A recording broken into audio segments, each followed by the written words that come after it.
Life is an incredible archive of stories. If you do it right, or even if you do it wrong, just living long enough will supply you with a treasure trove of memorable adventures.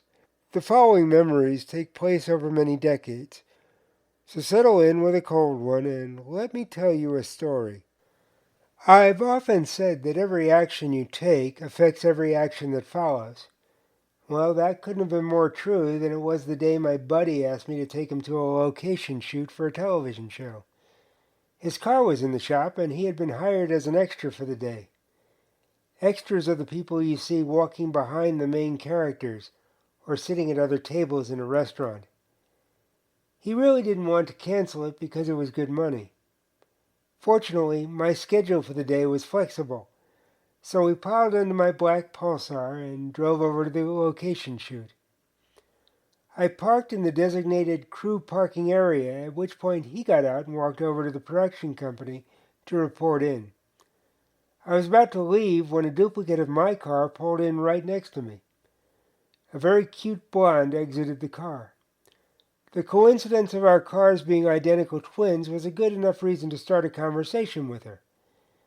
As we talked about the car, the conversation eventually led to us talking about each other. It turned out she was a college student, occasionally a movie and television extra, and a Los Angeles Raiderette cheerleader. We agreed to continue the conversation at a later date. It turned out that Cindy was of Irish and Mexican background. The combination of the two made for a fiery and sometimes unpredictable personality. Suffice it to say that she wasn't exactly shy. She was a very caring person, but she was also very sure of herself. Those traits, in combination with her intelligence, are probably what attracted me to her the most. But when combined with her ethnic background, it could easily become a volatile mixture. If she became angry with you, apologizing was not an option. Hitting the floor and waiting for her to cool down was a better move. Fortunately for me, I never had to test that scenario. I liked the fact that the only thing predictable about her was her unpredictability. I remember a night we went out for dinner. She requested that we stop in Marina del Rey before going home. She had a specific venue in mind. It was a restaurant that turned into a nightclub when the sun went down. I didn't feel like clubbing, which was fine with her.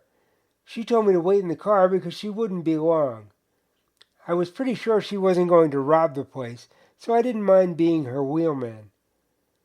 Less than 30 minutes later, she emerged from the club with the winnings from a wet t-shirt contest.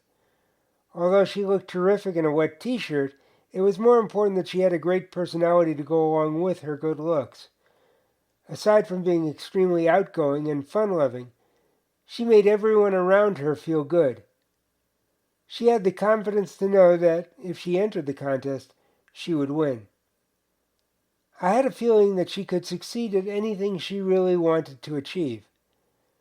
She validated that feeling when she decided to enter the Miss Long Beach Grand Prix beauty pageant.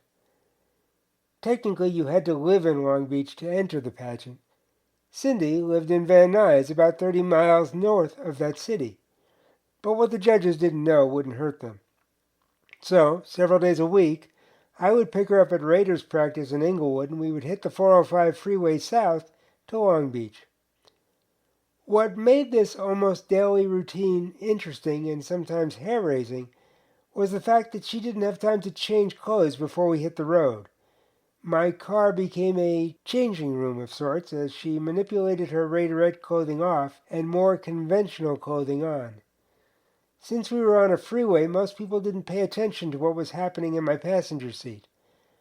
On the other hand, long-haul truck drivers driving 18-wheelers paid very close attention to what was happening below them.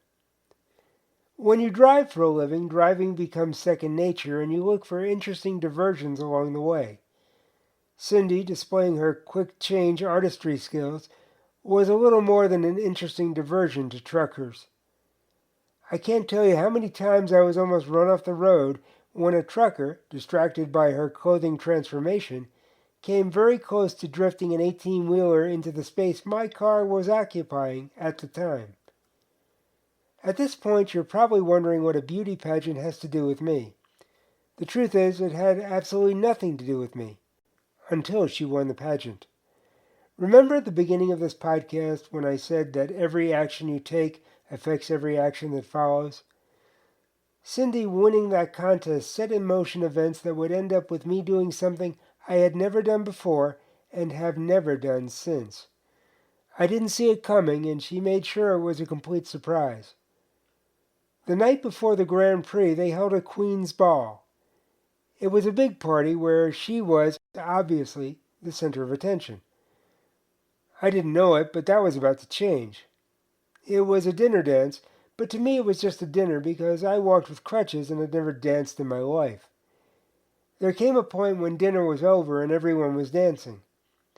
I sat at the table guarding her father's video camera as she danced with him. I was happy to play even a small part in this father-daughter moment. My happiness turned to fear when she walked over, took my hand, and said, "Come on, we're going to dance." At that point I had two choices. I could follow her to the dance floor or be dragged by her. Since she had taken me by surprise, I only had time to grab one crutch. I had her in one hand and my crutch in the other. Within seconds I was dancing on the dance floor. Since Cindy was the center of attention, I was reluctantly sharing her spotlight.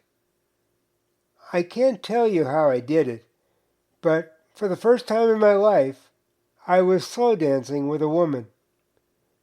Fortunately for me, those were the days before everyone had a video camera in the palm of their hand. Unfortunately, her father actually had a video camera and taped the entire dance. I never watched the tape.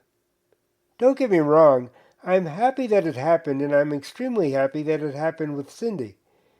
But I'm also thankful that videotape degrades over time, and technology has advanced to the point where VCRs have all but become obsolete.